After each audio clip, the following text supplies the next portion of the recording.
여러분, 우리 성경에 나와 있는 많은 신앙인들 가운데 특별히 구약 성경의 신앙인들 가운데 최고로 존경을 받고 또 위대한 신앙인이라고 인정받는 사람을 뽑으라면 누구를 꼽겠습니까?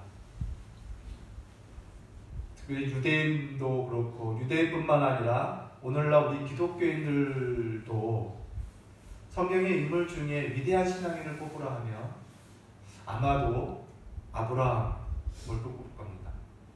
그리고 그 다음 다윗 왕을 뽑을 겁니다. 여러분, 아브라함을 한번 잠깐 생각해 볼까요? 아브라함의 신앙 여정을 우리가 아는 대로 한번 생각해 봅시다. 하나님께서 아브라함을 너는 본토 친척 아비 집을 떠나 내가 지시할 땅으로 가라, 이렇게 말씀하십니다. 아브라함은 그 말씀을 믿고 그 말씀을 따라 집을 떠나죠. 그리고 가나안이라는 곳에 이제 입성을 합니다. 정착을 합니다. 아브라함은 거기서 생활하면서 외지 사람으로서 많은 순환을 겪습니다. 그 땅에 이미 거주하고 있는 그 왕들에 의해서 부인을 빼앗길 위기를 경험하죠. 또 안타깝게도 아브라함은 그 위기 속에서 자기 아내가 아닌 자기 여동생이다 라고 이렇게 숨기면서 자기 목숨을 위하여 아내를 이렇게 파는 그런 어떤 치졸한 모습까지 보여주곤 합니다. 어쨌든 아브라함의 그 신앙 여정을 보면은 그가 그 땅에서 오직 그 하나님의 말씀을 따라서 믿음으로 이렇게 살면서 경외되죠. 참 아브라함의 신앙의 여정을 보면은 참으로 하나님을 기쁘시게 하는 그런 믿음의 삶이 정말 경이로울 만큼 존경스러운 모습을 아브라함 신앙 여정에서 발견할 수 있습니다. 그것이 뭐냐면 100세에 얻은 독자 이삭을 하나님께 제물로 바치는 믿음의 그런 순종의 모습을 보게 되죠. 참으로 그 모습은 어느 누구도 감히 따라하기는커녕 흉내도 내기 어려운 그러한 정말 놀라운 신앙의 모습입니다. 진실로 아브라함은 하나님의 백성 가운데 많은 사람들이 존경받을 만한 인물로 꼽을 만한 그러한 신앙인이죠. 또 다윗은 어떻습니까? 다윗은요, 목동이었는데 그 나라의 왕이 된 사람입니다. 여러분 생각을 해보십시오. 가장 천한 양을 치는 목동이었습니다. 목동이 한 나라의 왕이 되는 그런 놀라운 인물입니다. 그는 오로지 하나님과 동행하는 겸손을 지켜갔던 사람입니다. 스스로 아무 일도 하지 않는, 하나님의 말씀이 아니면, 하나님의 뜻이 아니면 아무것도 하지 않는 겸손을 겸비하고 있는 사람이었어요. 그래서 그가 목동에서부터 왕이 되는 과정의 그 여정에 얼마나 많은 고난이 있었습니까? 그럼에도 불구하고 그 고난 중에 그는 아무것도 하지 않았다는 게 그의 위대함입니다. 왕이 될 수 있는 사울 왕을 죽일 수도 있고 스스로 왕이 될 수도 있는 그러한 상황이 있음에도 불구하고 그는 아무 일도 하지 않고 하나님께 모든 것을 맡겼다는 거죠. 오직 주의 말씀만 따르겠다라는 그의 의로운 결심이 결국 하나님의 마음에 합한 자라는 그런 명성을 얻기까지 하는 그런 인물이 되었던 것입니다. 참으로 위대한 신앙인이죠. 그래서 많은 신자들이 이 두 신앙인의 어떤 인격과 그의 성품, 또 그의 충성, 그리고 그의 헌신, 희생, 이런 것들을 본받으려고 합니다. 그것들을 높이 사죠. 그러나 여러분, 이렇게 훌륭한 신앙과 인성, 성품 또는 충성, 헌신을 가졌음에도 불구하고 성경은 이 두 사람에 대해서 뭐라고 이야기하냐면 이 두 사람이 자랑할 것이 있겠느냐 이렇게 묻습니다. 이 아브라함이 자랑할 것이 무엇이냐 이렇게 묻습니다. 그 물음에 성경은 뭐라고 대답하냐면 없느니라. 오늘 본문의 2절에서 말하지 않습니까? 아브라함이 행위로서 의롭다 하심을 받았으면 자랑할 것이 있으려니와 하나님 앞에서는 뭐랍니까? 없느니라. 이렇게 말합니다. 이 위대한 신앙이라 할지라도 자랑할 것이 없다라고 성경은 분명하게 대답합니다. 왜냐? 이들이 모든 죄인이 얻어야 할 이 의롭다함을 얻는 이 복락을 얻은 것은 이들의 행위가 아니라 오직 믿음으로 의롭다함을 얻었기 때문에 자랑할 것이 없느니라 이렇게 말씀합니다. 결국 이들이 하나님 앞에 이 의로운 복을 받고 그 의인들이 받아야 할 많은 복락들을 경험한 이유는 그들의 행실이 아니라 그들의 인격으로 인한 것이 아니라 오직 하나님을 믿는다는 그 믿음으로 인해서 그들은 의롭다함을 받고 의인들이 받는 복을 그들이 받았다라는 거예요. 그래서 자랑할 것이 없다 이렇게 성경은 말합니다.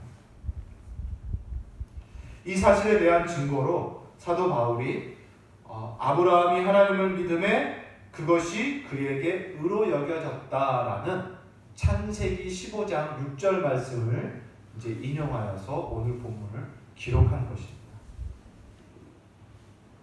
3절에 말하죠. 성경이 무엇을 말하느냐? 아브라함이 하나님을 믿음에 그것이 그에게 의로 여겨진 바 되었느니라. 아까 서두에 잠깐 아브라함에 대한 여정 일정을 얘기했지만 우리 한번 생각해 봐요. 하나님의 말씀을 따라서 길을 떠나서 가나안에 정착했습니다. 외지의 사람으로서 순환을 겪지만 그것을 떠나지 않습니다. 왜 떠나지 않느냐면 하나님께서 이 땅을, 이 가나안 땅을 너와 네 후손에게 주겠다라고 약속하셨기 때문에 그냥 그 약속 하나 믿고 그 순환 중에도 거길 떠나지 않습니다. 기근이 와도 떠났다가 다시 돌아옵니다. 아내를 빼앗기는 위험에 처했다 할지라도 계속 그 땅에 머뭅니다. 여러분, 그 아브라함이 했던 모습을 가만히 생각해 보십시오. 아브라함이 무엇을 했습니까? 아브라함이 무슨 착한 일을 했습니까? 성경을 찾아보십시오. 아브라함이 무슨 일을 했고 무슨 착한 일을 해서 하나님께 그러한 큰 복을 받은 것이 없어요. 오직 하나님을 믿었을 뿐입니다. 아브라함이 그 땅에 정착하고 나서 오랜 시간이 지납니다. 많은 순환 중에 있었지만 여전히 그에게는 자손이 없습니다. 하나님께서 나타나십니다. 아브라함아, 내가 이 땅을 너에게 주마. 그리고 네 후손들에게도 주마. 네 후손들이 번창할 거야 라고 약속하십니다. 그러자 아브라함의 마음이 그 순간 약간 낙심이 됐었을 것 같아요. 하나님, 내가 주님의 말씀을 따라서 이 땅에 정착했습니다. 그러나 나에게 자식이 없습니다.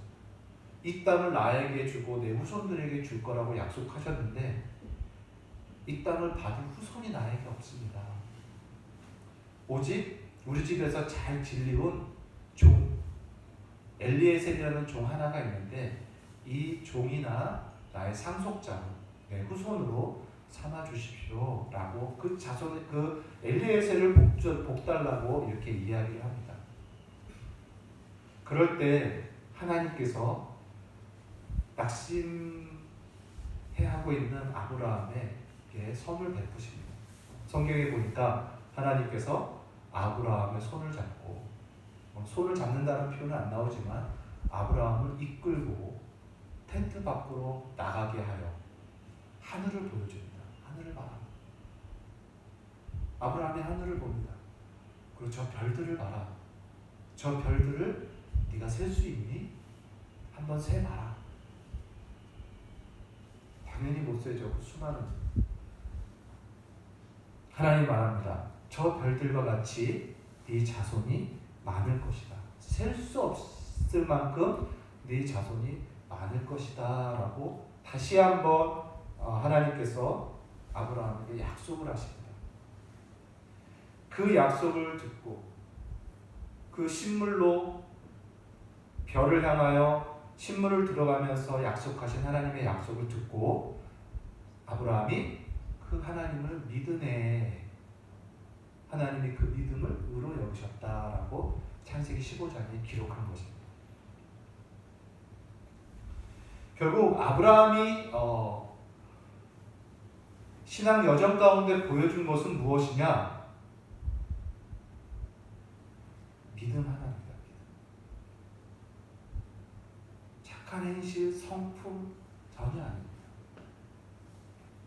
오직 믿음 하나.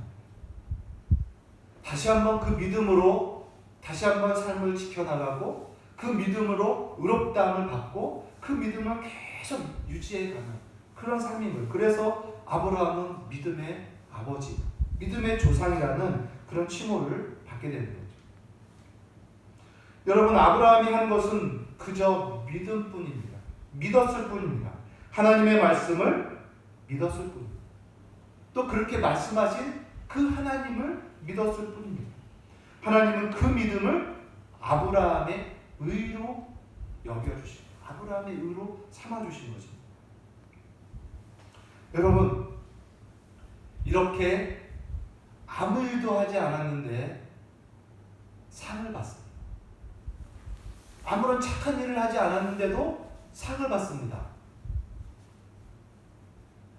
경건하지 않았는데도 하나님께 의롭다는 칭호를 받습니다.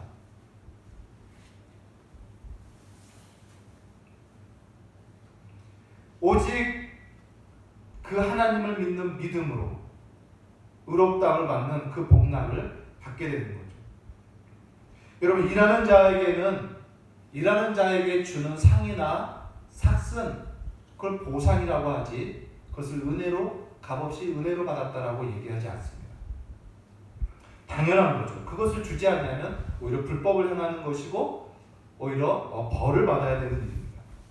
그런데 일을 하지 않고도 아는 자를, 경건하지도 않은 자를 의롭다 하신다는 그 하나님을 의롭다 하시는 일을 믿는 믿음으로 하나님은 그를 의롭다고 여겨주시는 거예요. 이게 무엇입니까?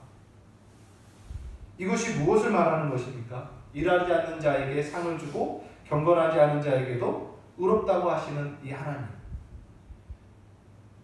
이게 바로 은혜를 얘기하는, 이게 바로 은혜라는 거죠. 여러분, 우리가 하나님을 이해할 때 우리가 믿는 하나님은 바로 은혜의 하나님이라는 사실을 여러분 잊지 마십시오. 은혜의 하나님. 이 은혜의 하나님을 만나는 길과 은혜의 하나님의 그 은혜로움을 100% 충분히 누릴 수 있는 길이 뭐냐? 오직 믿음이라는 방법밖에 없다라는 것입니다. 이렇게 일을 하지 않은 자에게도 상을 베푸시고 경건하지 않은 자에게도 의롭다고 하시는 이 하나님의 은혜를 다윗은 어떻게 표현을 하냐면 6절과 8절에 기록하고 있죠. 6절에서부터 8절입니다. 일한 것이 없이 하나님께 의로 여기심을 받은 사람의 복에 대해서 다윗이 말하는 바가 뭐냐면, 불법이 사함을 받고 죄가 가리워짐을 받은 사람은 복이 있고 주께서 그 죄를 인정하지 아니하실 사람은 복이 있도다 함과 같으니라, 이렇게 말씀합니다. 그러니까 일을 하지 않고도 의롭다함을 받는 이 복에 대해서 다윗이 표현하는 건 뭐냐면 바로 죄사함을 받는 복으로 다윗을 이해하고 있다는 거예요. 믿음으로 의롭다함을 받는 것은 바로 믿음으로 죄사함을 받았다라는 것을 말하고 있는 거예요. 믿음으로 의롭다는 것은 믿음으로 불법이 사함을 받는 그런 복을 얻었다라는 거예요. 죄가 덮어지는 복을 받았고 죄로 여기지 않는 그런 복을 받았다라는 거예요. 믿음 하나로 그런 복을 받았다라고 다윗이 이야기를 하고 있는 것입니다. 여러분, 사람들에게 있어서 최고의 복은 무엇입니까? 최고의 복, 우리의 불법이 사함받는 게 최고의 복입니다. 우리의 죄악이 덮어지는 게 최고의 복입니다. 우리의 죄를 죄로 여겨주지 아니하시는 것이 우리 인간에게 최고의 복입니다. 죄인들이 받아야 할 최고의 복은 죄사함입니다. 이 최고의 복, 죄사함의 복을 어떻게 받습니까? 은혜로. 믿음이라는 그 하나를 가지고 하나님께서 은혜로 우리에게 그 복을 주셨다라고 이야기를 하고 있습니다. 지금 사도 바울이 깨달은 복음 안에 들어있는 이 하나님의 이 은혜성을 지금 4장을 통해서 바울은 이야기하고 있습니다. 성도들이 알아야 할 이 하나님의 은혜, 이 은혜라는 놀라운 이 복락을 알기를 원하는 거죠. 결론적으로 사도 바울이 말하고 싶은 것은 하나님께서 죄인인 우리를 의롭다 하시는 이것은 하나님의 은혜라는 사실을 알게 하는 것입니다. 알기를 원하는 것입니다. 여러분, 하나님이 그리고 성경이 이 두 사람 아브라함과 다윗을 통하여 지금 자랑하고 싶고 높이고자 하는 것이 무엇일까요? 하나님과 성경이 이 두 사람을 통하여 자랑하고 싶고 높이고 싶은 게 무엇이냐는 것입니다. 그것은 이 두 사람의 인격이나 성품이 아니라 이 두 사람과 동행했던 또 이 두 사람을 향한 하나님의 은혜입니다. 하나님의 은혜로우심을 성경은 자랑하고 싶고 하나님은 그것을 높이고 싶은 거예요. 그래서 그들에게는 자랑할 것이 없느니라 이렇게 말씀합니다. 오직 그들의 믿음만을 보시고 인간의 최고의 복락인 죄사함의 은혜를 주시는 이 하나님의 은혜, 이것을 높이 자랑하고 있는 겁니다. 그러므로 여러분, 이 신앙 안에서 자랑할 것은 뭐라고요? 하나님의 은혜입니다. 우리의 믿음도 자랑의 대상이 되지 않습니다. 내가 갖고 있는 믿음도 자랑의 내용이 되지 않아요. 믿음은 그 자체가 자랑이 될 수 없습니다. 믿는 그 사람도 자랑스럽게 여길 것도 아닙니다. 믿음은 하나님을 자랑하는 것입니다. 왜냐하면 믿음은 나를 바라보는 것이 아니라 하나님을 바라보는 것이기 때문에 믿음은 하나님을 자랑할 수밖에 없습니다. 하나님의 은혜, 하나님의 성품, 하나님의 약속, 하나님의 능력, 그의 사랑, 자비, 이런 것들을 자랑하는 것이 믿음입니다. 하나님을 믿는다라는 표현 속에 하나님의 그 무엇을 자랑한다라는 의미가 들어있는 거죠. 그래서 믿음은요, 믿음 그 자체가 영광스러운 것이 아닙니다. 내가 믿음을 갖고 있다라는 사실 자체가 나에게 영광이 되지 않습니다. 그 믿음을 갖고 있다라는 것은 그 믿음을 갖게 하는 그 대상. 우리에게 믿음을 갖게 하신 그 대상의 그 능력, 그의 완전하심, 그의 은혜로우심, 그의 의로우심, 전능하심, 그의 신실하심, 이런 것들을 영광스럽게 하는 것이 바로 믿음이에요. 그래서 하나님께서 가장 기뻐하시는 것이 바로 믿음입니다. 믿음. 창조주께서 피조물들에게 요구하는 건 다른 것이 아닙니다. 다른 덕목이 하나 없습니다. 창조주가 피조물에게 요구하는 건 하나입니다. 믿음입니다. 창조자 하나님을 믿는 믿음. 그분의 은혜롭고 그분의 완전하심과 그분의 성실하심, 그분의 의로우심, 전능하심을 의지하고 신뢰하는 그 믿음을 창조주는 최고로 기뻐합니다. 피조물이 덕을 그 어떤 성품이나 어떤 유익의 행실들을 한다고 그게 덕스럽겠습니까? 창조주에게는 미치지 못하는 것이죠. 그래서 믿음만이 피조물이 창조주를 영화롭게 하는, 하나님을 영화롭게 하는 가장 기본이 되고 기초가 되는 거죠. 다시 결론을 말하면, 말씀을 드린다면 여러분, 오늘 말씀을 통해서 우리가 기억해야 될 건 뭐냐? 하나님의 은혜입니다. 오직 우리가 가진 이 믿음만으로 우리의 모든 최고의 복락을 주신 그 하나님의 은혜, 그것을 우리는 기억하고 높이고 자랑하는 것입니다. 우리 조상 아브라함이 무엇을 얻었다리요? 육으로 무엇을 얻었다리요? 없느니라. 그가 무슨 행실로 자랑할 것이 있느냐? 없느니라. 오늘 사도 바울이 본문을 통해 전하고 싶은 것은 바로 하나님의 은혜입니다. 여러분, 우리도 마찬가지입니다. 우리가 신앙생활하면서 우리가 놓치지 말아야 할 것이, 또 우리가 의식하고 우리가 지켜봐야 할 것이 뭐냐면 이 하나님의 은혜에 대한 개념입니다.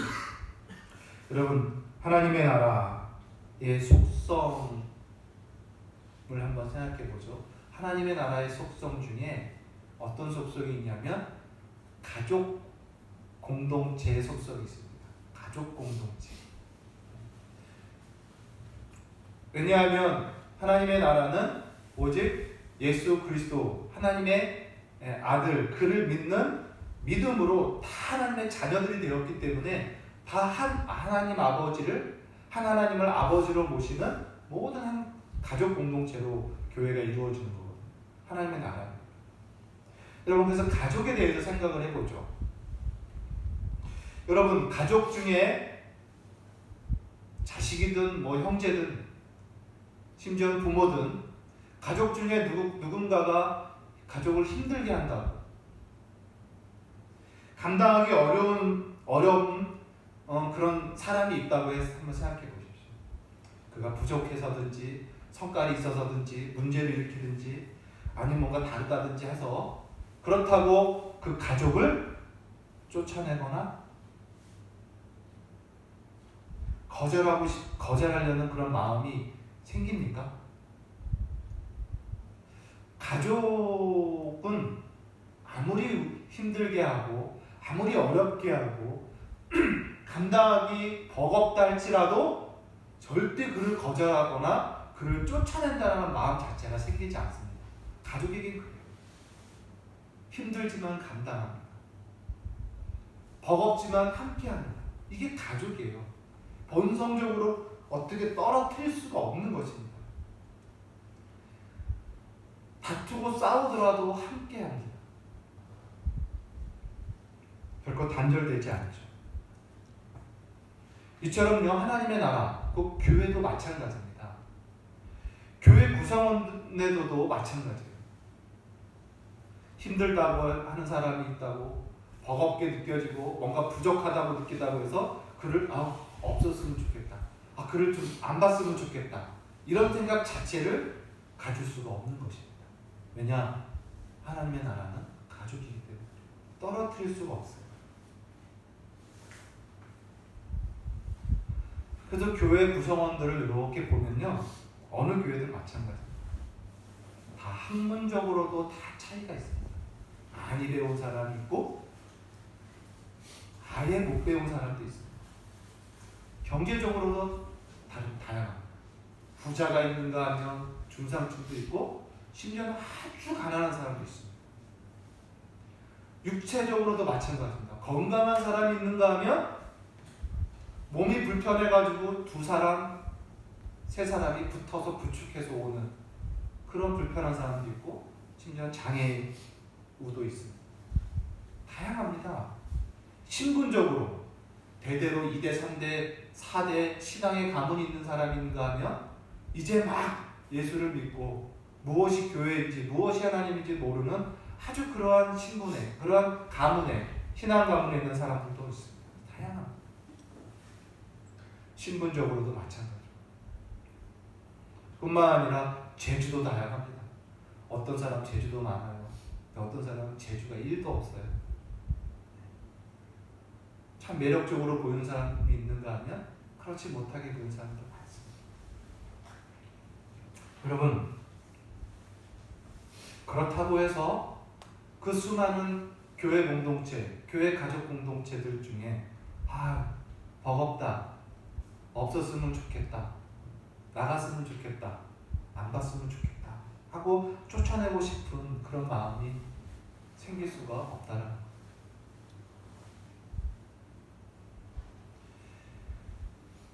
그러한 차이를 가지고 우리는 차별하지 않습니다. 교회는요, 차이를 가지고 차별하는 공동체가 아닙니다. 교회는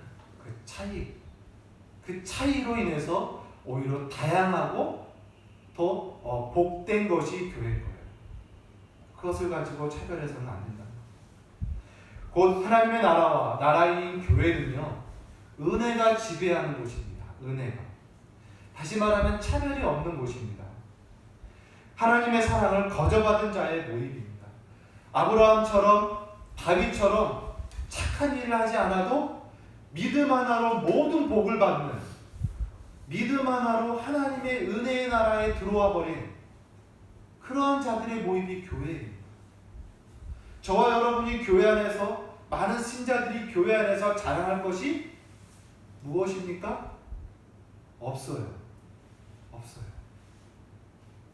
학문적으로, 신분적으로, 육체적으로, 경제적으로, 재능적으로 자랑할 것이 없습니다. 오직 믿음 하나로 복받은 하나님의 은혜뿐.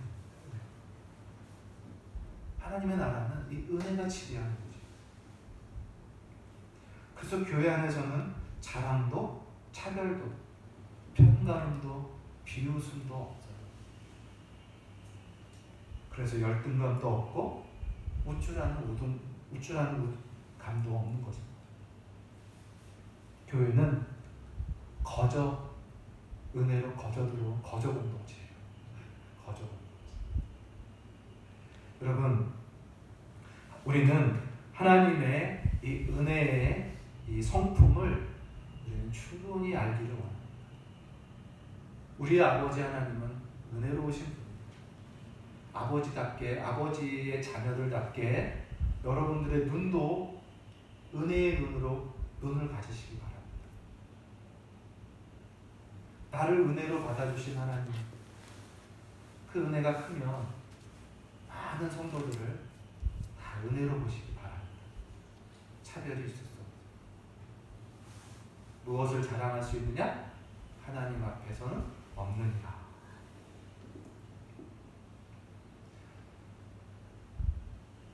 다음 주에 더 보겠지만 의롭다 하신 뿐만 아니라 이제 상속의 복까지 다 은혜로 받습니다. 놀라운 복이 전부 다 은혜로 우리가 받습니다. 천국의 기업 다 은혜로 받는 것입니다. 그러므로 여러분, 자랑할 것도 없고 부러워할 것도 없는 그러한 모습을 여러분 기억하십시오. 저는 그래서 우리 교회가 이 땅에 살면서 우리 교회 안에 세속적인 가치관이 들어오고 이런 육신의 생각이 들어오고 육신적인 판단들이 들어와서 하나님이 은혜로 주신 이 자유와 이 기쁨과 평강을 스스로 잃어버리는 그런 교회가 되지 않기를 바랍니다. 우리는 은혜로 다 구원받았고 은혜로 복을 받은 자들인데 이러한 자유 안에서 살면서 왜 육신의 생각과 육신의 판단으로 또 스스로 자신을 판단하고 또 상대를 강을 판단하면서 여기서 열등감과 우쭐함을 경험하고 그것으로 하나님 주신 깊은 자유와 평강을 왜 스스로 잃어버리는 거죠? 우리는 이 하나님의 은혜라는 이 진리, 이 교리, 은혜의 교리, 이 진리를 여러분 꼭 기억하시고 내 자신뿐만 아니라 교회를, 많은 성도들, 심지어는 이 세상을 하나님의 은혜의 눈으로 바라보는 귀한 성도 되시기 바랍니다. 은혜, 하나님의 은혜가 지배하는 이 공동체 안에서 이 은혜로 말미암아 큰 기쁨, 자유, 평강을 만끽하는 그러한 신자 되시기를 바랍니다. 만약 우리가 그렇지 않는다면요, 우리는 본능적으로 이 기쁨과 이 평강과 이 자유를 위하여 무슨 짓을 하냐면 은혜를 잃어버리면 결국 자신을 자랑하면서 기쁨을 얻고 자신을 높이면서 안정감을 찾고 평강을 찾습니다. 한마디로 거짓된 기쁨, 거짓된 만족, 거짓된 안정감에 빠지는 거예요. 은혜에서 떠나면요, 사람은 자기를 드러낼 수밖에 없어요. 자기를 자랑할 수밖에 없어요. 거기서 오는 만족감으로 행복해하고 자기를 높이는 것으로 즐거워하는 그러한 사람이 되는 것입니다. 그러므로 여러분, 우리는 이 은혜를 놓쳐서는 안 돼요. 은혜의 눈, 은혜의 이 마음, 이러한 하나님의 교리를 여러분 꼭 기억하시고, 여러분 하나님께서 여러분에게 주신 이 복된, 은혜의 복된 신앙 삶을 복되게 누리고 살아가는 귀한 성도 되시기를 바랍니다. 절대 빼앗기지 않고 하나님 안에서 충만히 누리고 경험하는 귀한 성도 되시기를 주의 이름으로 소원합니다. 기도하겠습니다.